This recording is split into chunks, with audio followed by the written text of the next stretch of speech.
today we'd like to highlight our criminal justice system. Sometimes, we escape the bullet, and our physical is still alive. But when they lock us in a cage, that's mental. They kill you mentally. So we got a story today of a strong brother that's been locked up for 26 years. I just imagine what you have been doing in 26 years of your life to this moment right now. How many birthdays, how many, everything, just life. Riding bikes, normal things, seeing your grandchildren, going to games, and all of that is taken away because you have pride and dignity in yourself. You constantly believe in yourself. They teach you that when you're in school, that you can only count on yourself. So today, we're going to talk about Dewitt McDonald. Take it over.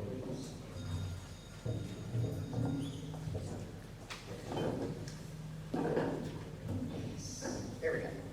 Hi, I'm PBS, and I am with the Columbus Downtowners, and we are here today to talk about Dewitt McDonald Jr. On 6/6/1994 is where we're going back to today, and the tragic death of Vivian Johnson. So, during this proceeding, we have Sean Caston and Daryl Turner, who have both come forward. They have served their time, and they have admitted to being part of her tragic death. Sean Caston, since the beginning, said that he and he alone was responsible. He went so far as to take a polygraph test to this effect. He said this in front of the grand jury and throughout his trial in 1994. It is through, and you're going to hear from the president of the NAACP chapter in Sandusky. You're going to hear from family about all the missteps, the corruption in all levels between the courtroom to our government today that has prevented Dewitt McDonald Jr. from seeing his freedom. Caston was blackmailed and was told that if he did not put the gun in McDonald Jr.'s hand, he would face the maximum sentence. That is the reason why an innocent man is still behind bars. Even though he should have been up for parole after 11 years, even though he should only have served 20 years for the crime he did not commit, somehow that was changed before he even had a chance to petition for his parole. This miscarriage of justice cannot stand, it cannot continue. There are affidavits, there's witness tampering, there is a corrupt prosecutor that has blackmailed, extorted, forced a woman into a non-consensual relationship to get the verdict that he chose, not actual justice. And it's with that today that we want to introduce you to members of the family. We want to introduce you to Representative President of the Sandusky NAACP, who is helping this case. We want this message to get out, not just through Sandusky, not just Columbus, because we are the seat, we're the state house, we are the capital, but all throughout Ohio and all throughout the country, so people understand that white supremacy, whether it is systemic racism through our police that we fight against, whether it is within the courts, or whether it's while these men are behind bars, we will fight it every step of the way, and we will get justice for Dewitt McDonald Jr. Thank you.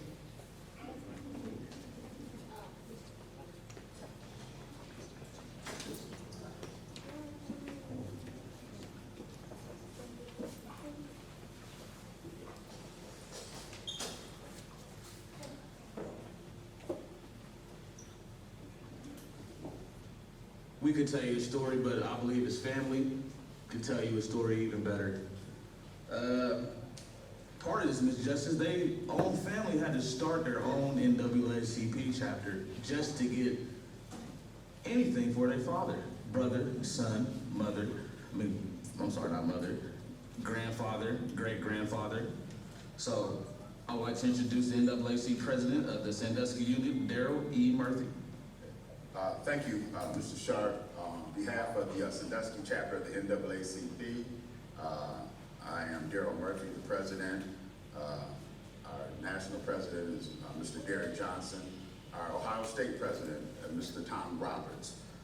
We are here today because this tragedy did start in Sandusky, Ohio, but we are here in the state capitol because we see that justice must be done for Mr. Dewitt McDonald, Jr. We are troubled about the circumstances of this case. The family, they are members of the NAACP here in Sandusky, Ohio. They reached out to our area unit about the prosecutorial misconduct that has taken place in this case. We are very, very familiar with this case involving Mr. McDonald and his innocence. The facts do support the innocence of Mr. Dewitt McDonald, Jr. Nevertheless, he has been incarcerated over 26 years. As Mr. Sharp alluded to earlier, what have you done in the last 26 years? Nevertheless, Mr. Dewitt McDonald Jr. has been incarcerated unjustly, and the family has reached out to the Sandusky chapter of the NAACP, along with other civil rights organizations. We want to thank the Columbus Downtowners for their work in organizing this today, that we could speak to the media, family, and friends. We will be downtown Columbus on 30th East Broad Street in front of the Ohio State House and also across from the Attorney General's office. And why is that? Because the Ohio Attorney General's office and our Attorney General, Mr. David Yost, is complicit in this cover-up and not allowing Mr. Dewitt McDonald Jr. to have his day of justice. Mr. McDonald has always maintained his innocence. We of the NAACP has looked into this case, and we feel that the evidence does support his innocence. But nevertheless, he has been denied a hearing for parole for a case or for a crime that he did not commit. And the Attorney General's office has been covering that up, along with the prosecutor in Sandusky, Ohio, Mr. Kevin Baxter.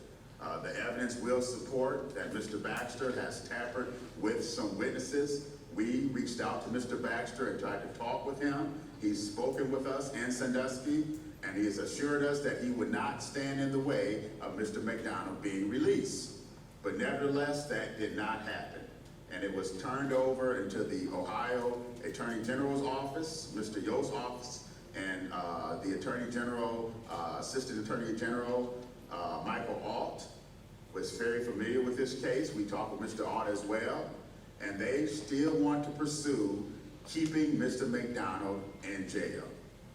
Judge Ty Tone of the Sandusky Erie County Municipal Court, Erie County Courthouse, ruled that the sentence should have been just 20 years. Mr. McDonald has been incarcerated 26 years. So even though he has maintained his innocence and he was found guilty by a trial that was really just, if you had to be there to see it, the main witness was a Miss Crystal Harris. And at the time of this conviction of this trial, Attorney Baxter said it was printed in the Sandusky Register that without the testimony of Crystal Harris, he would not have gotten a conviction. That was quoted in the Sandusky Register. And to our research on this case, we have found out that now Crystal Harris has said that she was in a relationship with Mr. Baxter. That is very troubling at most. And that's why we feel that the Attorney General's office should look into this case. And the Attorney General's office, did look into this case. They interviewed Mrs. Crystal Harris in 2002. A BCI investigation took place. But what came through that investigation was that some facts, what Crystal Harris stated, was swept underneath the rug. And that's why we're calling on the Attorney General's office to do the right thing and release Mr. McDonald, because the evidence does support his innocence. And also, his hearing, excuse me, not his hearing, but a probation hearing has not been allowed for Mr. McDonald. He was sentenced to 20 to life. That sentence was changed without him being present, without him being in a courtroom, was changed from 20 to life to 36 to life. When anyone's sentence is changed, they should have their due process in court. He did not. That is another objection that we're objecting to in this case. Nevertheless, we are calling for his immediate release. Right now, Mr. McDonald has a case within the Court of Appeals of the 6th Appellate District Court, appealing the Attorney General, who is objecting to Judge Titone's ruling of 20 years. So that's right in the courts right now. So we're going to be leaving here, leaving this center, going in front of the State House, going in front of the Attorney General's office, and making our presence known that we object to Mr. McDonald staying in prison any longer. So I'm going to let the family speak on this case, and if you have any questions, I'll answer those questions later on. Okay, we'll start with the son. Thank you.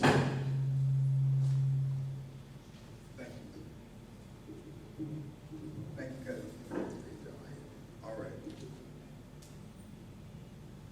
How y'all doing today? For me, this has really been a long time coming. I really appreciate everybody that showed up first and foremost. My name is Dewitt McDonald III. I am the son of Dewitt McDonald Jr., his oldest. We have been going through this since I was 5 years old, and I'm now 31. I'll be 32 in July. For me to look back on my childhood and know that my father has been wrongly incarcerated for that long, it just puts a bad taste in my mouth for the justice system in its entirety. It's hard to say that the police are protecting and serving and the justice system is doing what they're supposed to do. We have people like Kevin Baxter that is able to get away with murder or framing people with murder and nothing happens to them. It's hard to still believe in justice and believe that the system is on our side when we've been told time and time again and lied to. It's just hard to deal with. The magnitude of this moment means the world to me, and I appreciate everybody.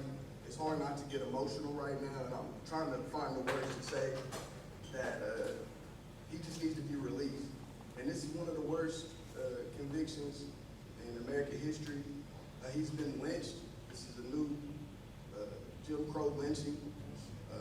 Quote of my father on that, this is a new Jim Crow lynching. They lynch us in the streets, they shoot us down like George Floyd, but they're also convicting us wrongfully as well, and that's just as bad as taking a life. My dad has missed countless birthdays, sporting events, father-son days, graduations, high school, graduation from college, but you didn't stop us, you didn't break us. You just made us stronger for this moment, and justice will be served. I really do believe that. This moment right now, I feel it. I know it's about to happen. I know my father's coming home, and we just need to really get an eye out on Dave Yost as well. The case was transferred to him, and he's still covering it up. It's been 6 months in November that the Judge Titone granted his 20 to life. So with that being said, he should have got out directly when they granted that 20 to life, but instead they appeal it and keep him in until they look at the appeal, which is also wrong and illegal to do. They want their story to stay under wraps. They're trying to keep all this undercover because it's a lot more people than just Kevin Baxter too. I'm not sure who they are. Ann Mashari, who's retired or maybe gone. So just a lot more who this falls on. And it's just so much to get out in a little bit of time. But just look at the Facebook page Dewitt McDonald Jr. on Facebook. And you can look at all the documents, videotapes. We have private investigators. Our family has spent hundreds of thousands of dollars for my father's release, and a lot of attorneys that have poached our families and not did anything, just took money and didn't work, know that my father's innocent, and still help the state. So whoever's listening to this, whoever this message reaches, I just want y'all to know that y'all have heard generations. I'm Dewitt McDonald III, my son is Dewitt McDonald IV, and he's never seen his grandfather ever. And that's because of his incarceration. So if y'all could just release Dewitt, acquit Dewitt, and let's keep this fight alive. We're not going to stop until he's released. We will be heard. We will not stop, and we will keep the faith. Thank you.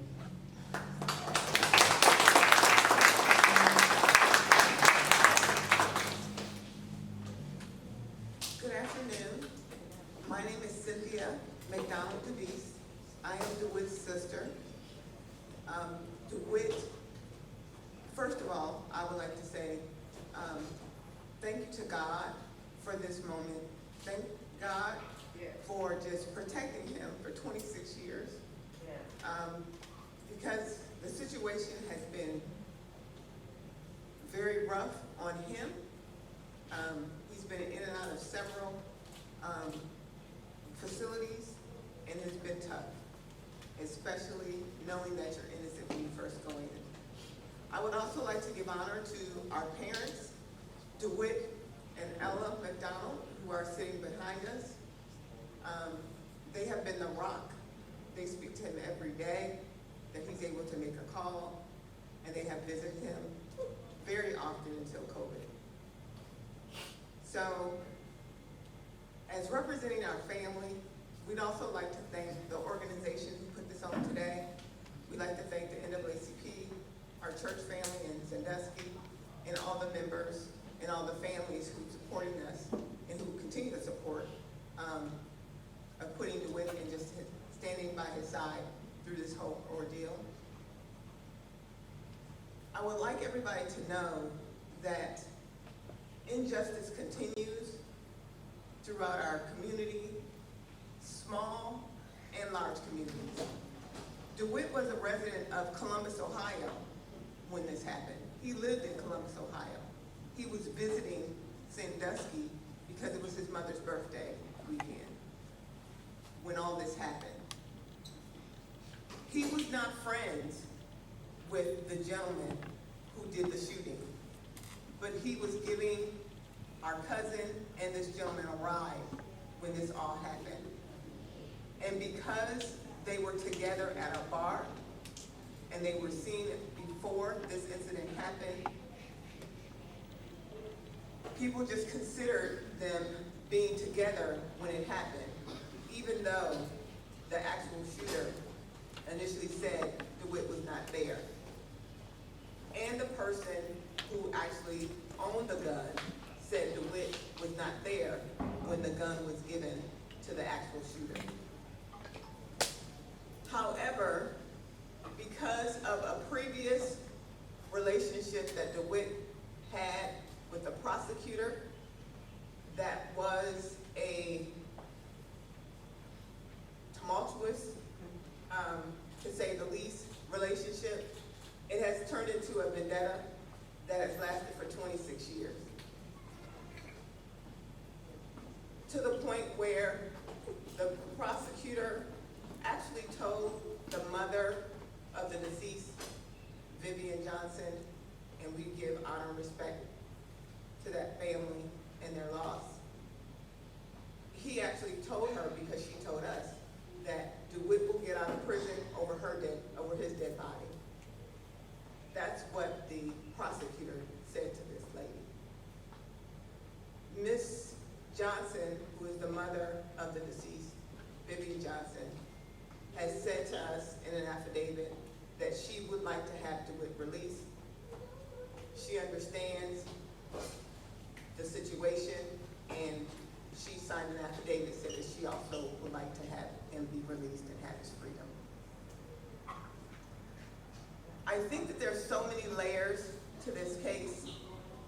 There's been so many layers to the case that even some of the best attorneys, Jones Day of New York has been representing Dewitt.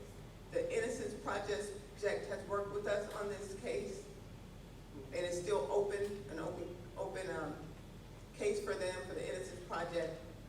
We have spoken to so many people over this 26 years, and it seems that as soon as we get 2 steps forward, something happens and we get pushed 5 to 10 steps back. But we continue to fight and continue to move forward. And I think what people don't realize, just as Dewitt III said, that family, and I mean all of our family, friends, and community, we all take a hit when this happens, meaning that it takes a toll on families as well. It takes a toll on them physically and mentally to be able to continue to push forward. You lose friendships when something like this happens. Because for 26 years, you're fighting because someone is innocent, but then other people may not believe that, and you continue to fight because you know it's right, and you want the release of your family member. And you understand that what they're going through when they're in the system is not always fair. He has had to endure many times when people have been harmed him, physically harmed him. And we keep saying, don't fight, resist. Because when you fight, it looks bad on your record. So we continue to support him and ask him, don't fight. And he can take care of himself, and he has. But it seems like as soon as we get something done, then someone goes to attack him physically. We don't know why that is. We speculate why that is. But there are a lot of things that happen when somebody is incarcerated for 26 years that affects the family and those that are dear to him. And so we really thank you for supporting Dewitt, supporting our parents, and supporting our family, and being here today means the world. Having the media here today means the world to us, because it means that we're able to get this story out a little bit more. There's, like I said, there's so many layers to this that it is like, it's an unbelievable drama-filled book that you wouldn't believe, but it's truly happening to our family. So, thank you. We really appreciate you being here and hearing the story. Dewitt is innocent, and he actually said that on the day that he was convicted, that he is an innocent person. And the other thing that I just want to say is, when you are in power and you have the privilege of doing what you want to with someone else's lives, I think we see how power and privilege and a white supremacy culture impacts Black people. Black people to the point where you see generations just die off because you have systemic racism that impacts a whole society. And when that power and privilege is used to personal advantage, it disservices a whole Black community. It's not only our family that has been impacted by this judicial system, there are a lot of families. And I will specifically say that Kevin Baxter in Erie County, the prosecutor at Erie County, he has harmed the lives of many people in Sandusky, Ohio. And I do believe that justice will prevail, because one man cannot rule over many people. He may be able to do his tricks, and he has conducted a lot of the illegal tricks. But I think that his day is coming where people will shine the light on what's happened in many situations, and this is just the beginning. So thank you for listening.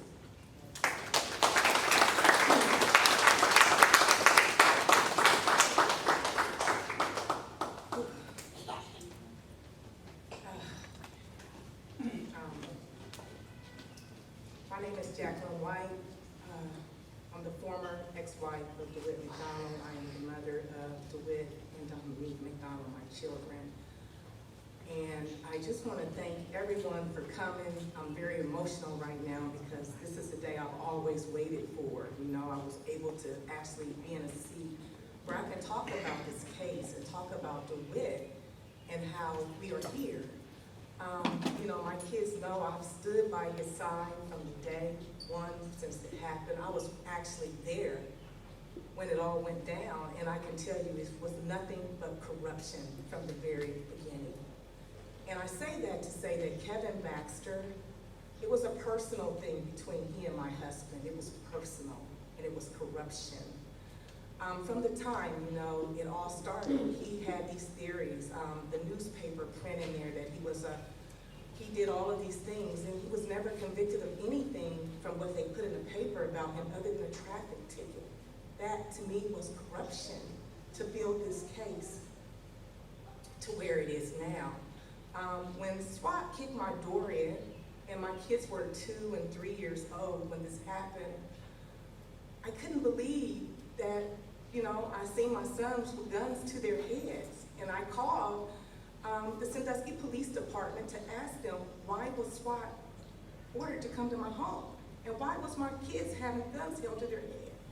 They told me that my husband was wanted. He was a fugitive.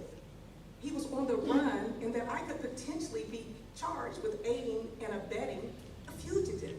That is corruption as a result of Kevin Baxter. From the very beginning, it was corruption. He's never harmed anyone. He's never been convicted of any serious crimes, and I have fought tooth and nails trying to spell it out that I want this man, Kevin Baxter, to be investigated. He has gotten away with so much prosecutorial misconduct. He is being protected. This goes back from Thomas Moyer to Betty Montgomery. All of these people in the Supreme Court, the good old boy system is playing a big part in our corrupt system. And we need to do something about it because enough. It is enough. It starts from the very end. Thomas Moyer was from Sandusky, Ohio when this happened, okay? He protected Kevin Baxter. Anytime someone filed a grievance, and I filed many grievances against Kevin Baxter, nothing's been done. Nothing's been done. So today I'm so happy that you all are here to stand with us, my children, our family, the McDonalds. They have spent so much money trying to get him out of jail. All these lawyers have done nothing but taken their money and sold them because they're all working together to protect their own. You know, the right thing to do would be like, let's release this man, but they know it's accountable now. There's accountability where this comes from. And when you get to the point where you can't make this wrong right, we have a problem. We have tried many avenues. We have stole, like Cynthia has mentioned, we've worked with many civil rights organizations. We have been with the SCLC, we've been with the NAACP, we have been fighting. I even wrote Johnny Cochran when this first started because I believed in his innocence. He was guilty of marital indiscretion, not murder. Okay, let's just make it very clear here. Okay, I'm not saying he was a saint, but he was no murderer. He was a good man to his children. He was a good father, a good son. He was not guilty of murder. But Kevin Baxter, he was sleeping with the same woman. I know this is a story that can be told over and over again, and we someone up wrongfully for a charge that they did not do. She was coerced. She even put in the paper in this affidavit that they did drugs together. But the Ohio Attorney General's office, they're not listening. No one is standing up and no one is investigating this situation, and it's sad. But today we're here for a better purpose, and we're gonna do something, and we're not gonna stop fighting. And I know DeWitt is innocent. I know he has not done anything wrong, and I will keep fighting with my family, with my sons, with everyone, and we will keep marching until we get justice. And I'm just so grateful. I'm emotional right now because, I mean, you just gotta be in this situation. No one wants to be here. Like we said, you got the Floyds, you got the lynching. My son says it's an all-time lynching, and it definitely is a lynching. This man is a black man who was wrongfully convicted and should be released immediately. Not tomorrow, today. We shouldn't wait, we shouldn't have to keep going through this because it's not right. And they know it's right. They know that they're wrong because they don't want to admit to it, because that's what they want you to do. They want you to keep fighting till you don't have any more money to fight. So now we got to take it to the streets, and we got to march, and we got to fight, and we got to push, and we got to keep pushing. Yeah. Because we know they want to try to break us. So we got to stop this madness, because he's not the only one that Kevin Baxter has done this to. There's a lot of them in there that's needing this situation resolved. So I just want to say thank you, and I'm so grateful to God because he is so good.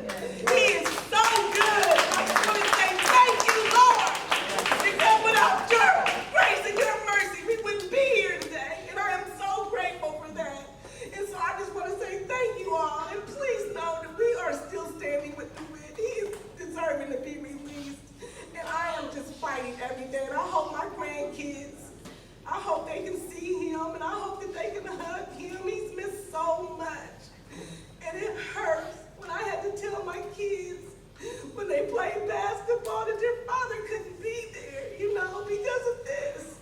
It's so unfair. When you got children and they going through it, I was locked up.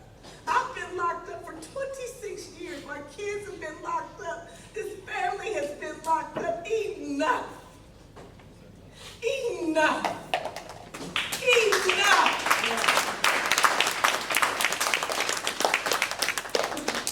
And if I can add one more thing, I also want to say that we mentioned only one person who changed their story or who had a story and changed it.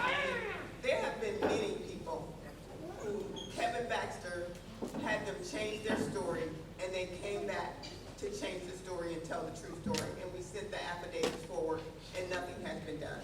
So I just want you to know that we may have put one name out there, but there are several people who said that they changed their story, that they were asked to say one thing because they may have had a criminal record, and to get that removed, they had to say what needed to be said. And we have this all documented in affidavits. And that's why we are encouraging everyone as we get ready to hit the streets, and we're going to be with Mr. Dejon Sharp. Hello everyone, I'm Dominique Dotto. I'm Dewitt McDonald Jr.'s youngest son. Today I am 29 years old. I was 2 years old when the situation started, so there's not much that I remember from when it all from the beginning. First of all, I just want to talk about my father and who he is. And how I've known him, growing up and me becoming a man. And I could actually thank him for who I am today. And this is why. My father's been going through this for 26 years. And every day that I talk to him every day for as long as I can remember. And he's the same person every day. My dad is the strongest person I know.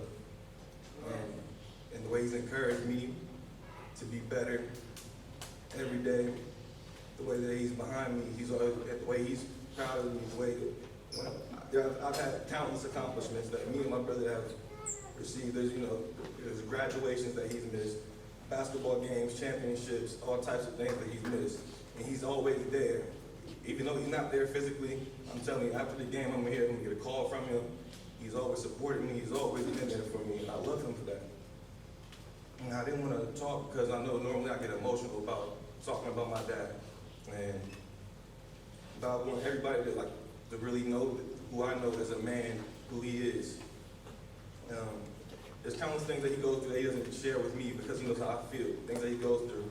Him being locked up in confinement in his cell 23 hours a day. And and what he thinks about, every time I talk to him, it's the same thing. He doesn't focus on him. He tells me that every day he's maintaining. I know if anybody talk to him, he's going to say the same thing every time. I'm maintaining. I know how hard things get for me out here, and the stress that I endure, and just mentally, and just how he speaks to me every day. Some days I'm not okay. I know he has to have days like that, but every time I talk to him, he's the same person, and I love him for that. And you know, that actually pushes me to go harder. You know, things could be a lot worse, and I see that because when I think about him, that's what always keeps me encouraged. And every day I talk to my dad, I know that he did not do this. Actually, I want to just point out, actually, he has a Facebook page, Dewitt McDonald Jr. I want everyone to go to his Facebook page. There's so much evidence of the injustice in the evidence. We have documents, we have videos, everything on there. If everyone could just check that out. Dewitt McDonald Jr. is his Facebook page. But yeah, I just wanted to give y'all just like what I think about my dad. I think he's the greatest man. He's the greatest father he could be from his prison cell. I love him so much, and I miss him. And not having him has really affected my life. I go through things, he's there for everything. There's nothing I can't share with him, you know, or how I feel about him. He accepts everything.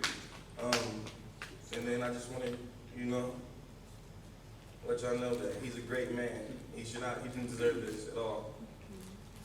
All right, I quit the whip. I'd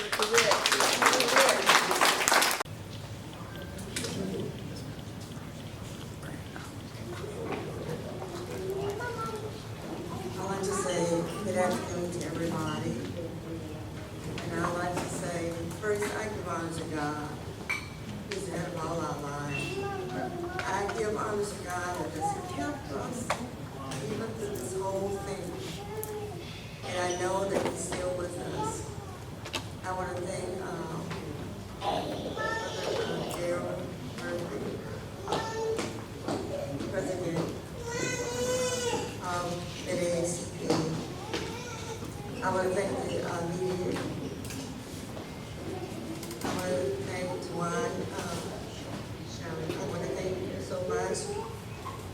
I want to thank all of you that have come to help us out today to find out why Baxter would not release our son. Well, we know why, but I'm asking him to have a conscience. He knows what he's doing is wrong. And also the general attorney, because when Judge Tone made the ruling that he would have served his term, Baxter had said he would not do anything to stop his release. But he did. He changed his mind. And why he did that, I don't know. Like they said, I do know there's a vendetta. Baxter let the vendetta go. It's time to let it go. Because whatever you're fighting about, it wasn't worth it. It wasn't worth it, not for my son to spend 26 years in prison. I said, let him go. We have to let the racial justice, we have to let all of that go. Because we're fighting each other. And we're all a one big family, Baxter. We're supposed to be. So what has happened to this one big family, America, and to our world? Have we all gone our separate ways and we don't care what happened to each other? But we can accuse another person and not think twice about it? Don't we have any guilt? And the reason I'm speaking because I know Dewitt is innocent. Because of years ago, Sean says that he's changed his story. I went to his house with him and his mom. And I said, Sean, I need to know the truth. This is the driver of the car. I said, Sean, I need to know the truth. I said, well, Dewitt in that car? He said, no, Miss McDonald. He said, Dewitt was not in that car and didn't have anything to do with it. I also asked Daryl. He said, no. But then I knew before that Dewitt was not in that car. So I come to you today because there's other evidence. There were people coming to my office telling me, Ms. McDonald, Dewitt said Baxter told me if I didn't say what he wanted me to say, that I would go to jail. If I didn't change my story, I would go to jail. Well, and then one lady came to me, and she said, I lied, so I want to change my story. So I got her in my car, and my daughter would tell you that I don't drive like that. I drove her and her mom all the way to Toledo.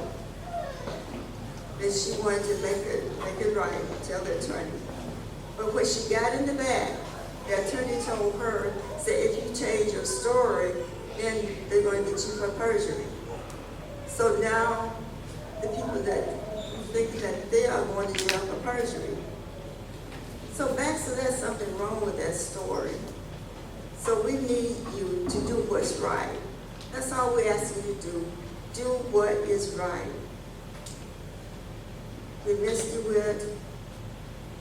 My husband is 84, he'll be 85.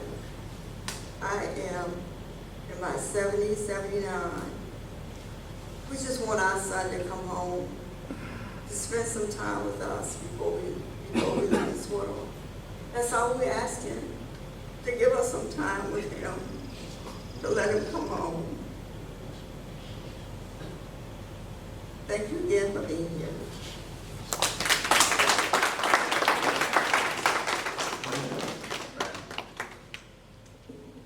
And as we get ready to turn this back over to Nwac, he's going to give us our instructions. We encourage everyone here, this is not the end. We're going to have some more get-togethers, we're going to have some more rallies, we're going to be announcing the date. You're going to announce that date later on? For June 18th, and that's going to take place in Erie County, in Sandusky. But until then, we need you to write your congressman, we need you to write the Ohio 6th District Court of Appeals. We have those addresses for you. They're going to be on the website as well. We need to write the Attorney General's office. We need to email the Attorney General's office. We need to call the Attorney General's office. And this is happening too often here in America. This disparities in sentencing of our black young men. And that's why the NAACP stands with this McDonald family.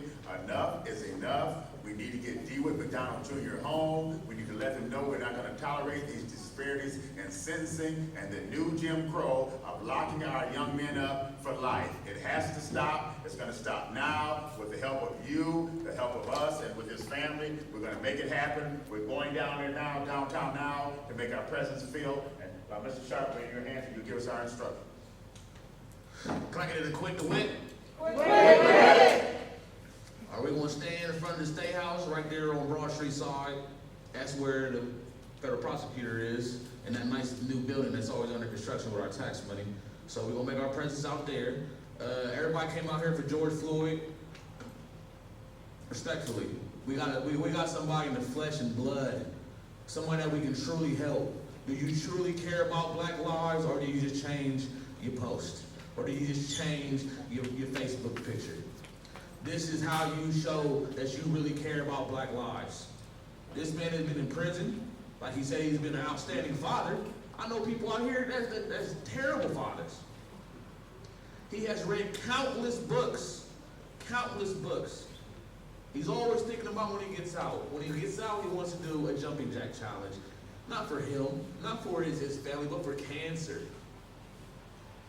Like, we can rally behind this man, and we should rally behind this man. If you're out there in TV land, Facebook land, Instagram land, come on out. I know it's raining, but you just stood in the club in the line for rain. You can stand out here to acquit Dewitt. Yeah.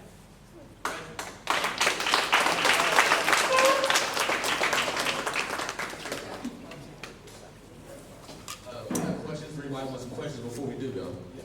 So we're open. Bob, people are looking at Falls Network. Can you tell us why this case hasn't made it to the Supreme Court yet?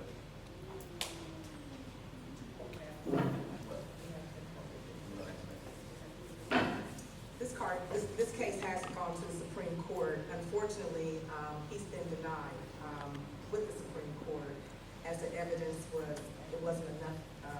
It wasn't never presented. He never got an opportunity to have any witnesses come on his behalf. We went back to the Supreme Court back in what year was it, 2009, and DeWitt was president at that time.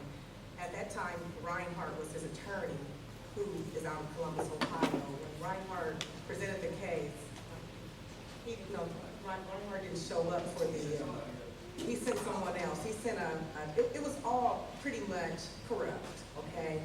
He and Kevin Baxter were working together, and we found that out. So he also knew, he didn't show up, but he also knew that DeWitt's sentencing had been changed from 2011 to 2022. And we addressed that. We said, oh, they can do that, and it's something that they can do. So it has been to the Supreme Court, and it's been denied.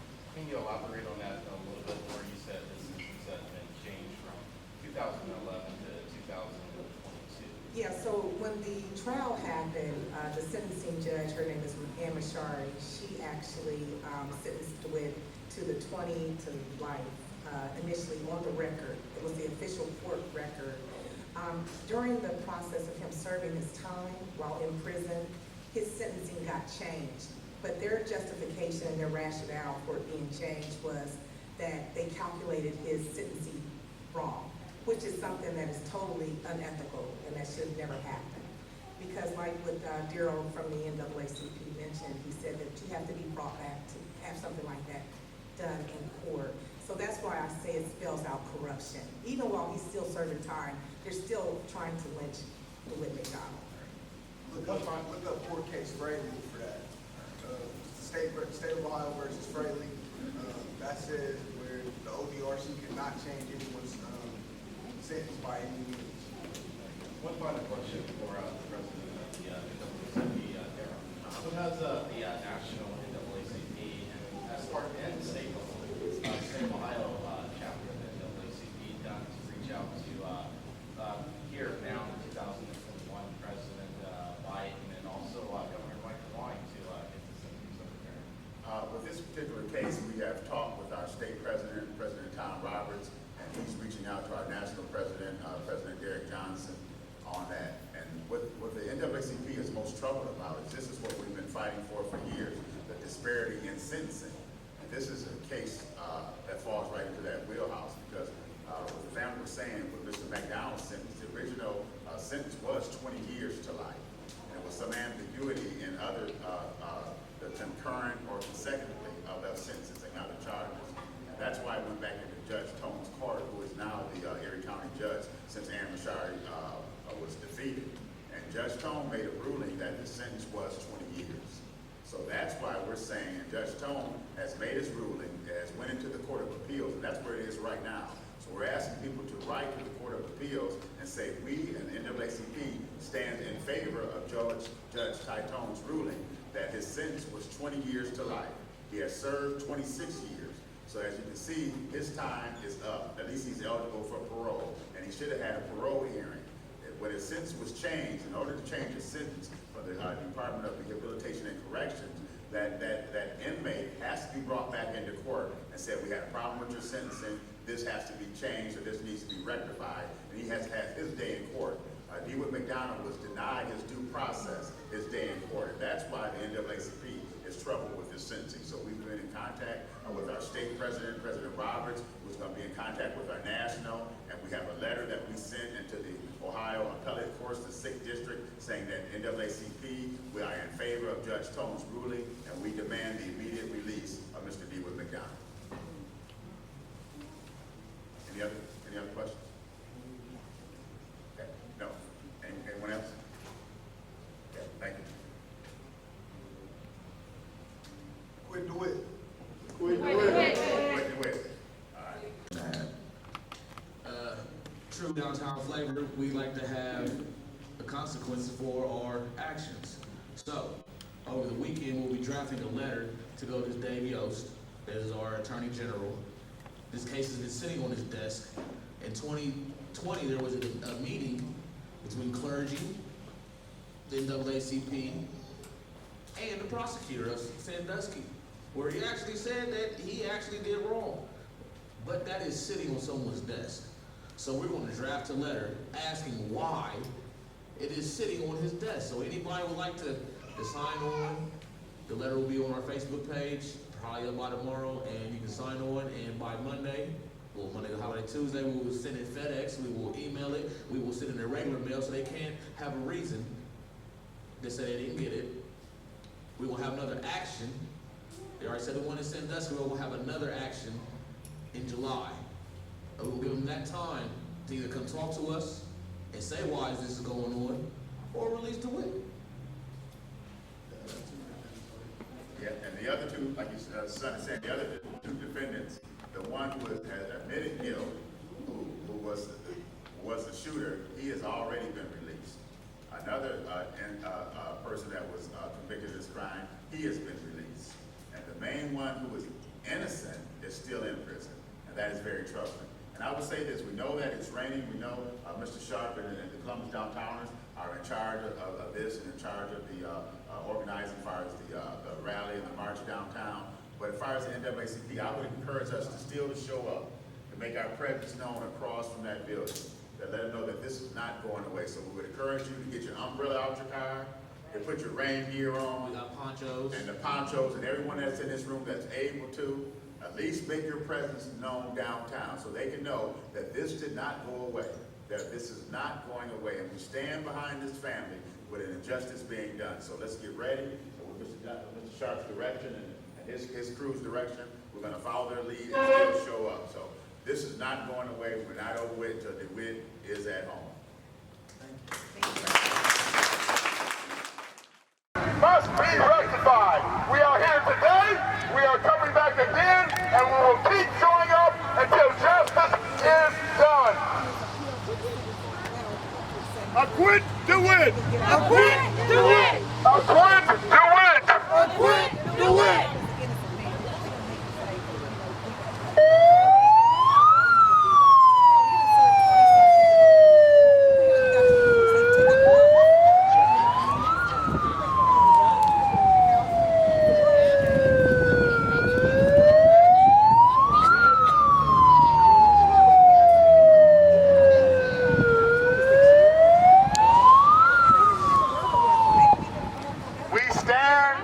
For Dewitt McDonald Jr. We stand in front of the Ohio State House. We stand facing the office of the Attorney General, asking for the acquittal of Dewitt McDonald Jr., who has served over 26 years for a crime he did not commit. But nevertheless, the Attorney General, in complicity with Kevin Baxter of the Erie County Prosecutor's Office, wants to keep this young man incarcerated. The over-incarceration of our citizens must be stopped. Must be stopped. Acquit Dewitt. Acquit Dewitt. The racial policies of America has shown that they think black lives don't matter. But we stand here today to tell you that black lives do matter. Of course, all lives matter, but the policies of the United States of America have shown through their actions that they think black lives don't matter. That is why we have to hold up the banner, Black Lives Matter, because we have to remind you that black lives do matter as well as all lives. But until the Attorney General's office recognizes that black lives matter and we cannot keep our black men overly incarcerated, we will keep coming to this spot. Acquit Dewitt! Acquit Dewitt!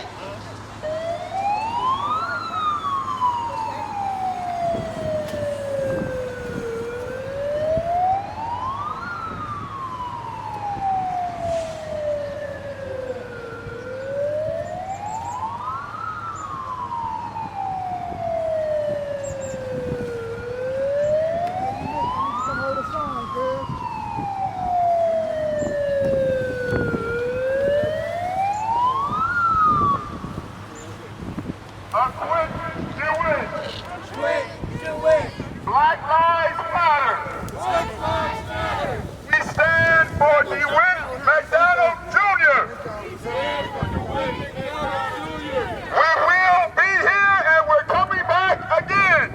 We will be here and we're coming back again.